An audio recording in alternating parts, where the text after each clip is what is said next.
Hi అండి, నమస్తే. ఈరోజు నేను కాకరకాయ చిప్స్ చేస్తున్నానండి.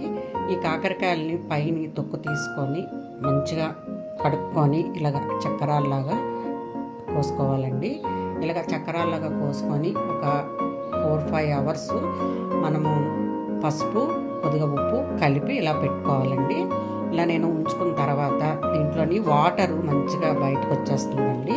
ఈ ముక్కల్లో వాటర్ని అంతా మనము చక్కగా ఇలాగ తీసేసుకోవాలండి. ఇలా తీసుకొని ముక్కలన్నీ ఇలాగ పక్కా తీసుకొని మనము స్టవ్ వెలిగించుకొని కళాయి పెట్టుకొని కొద్దిగా ఆయిల్ వేసుకొని ఆయిల్లో మంచిగా ఫ్రై చేసుకోవాలండి.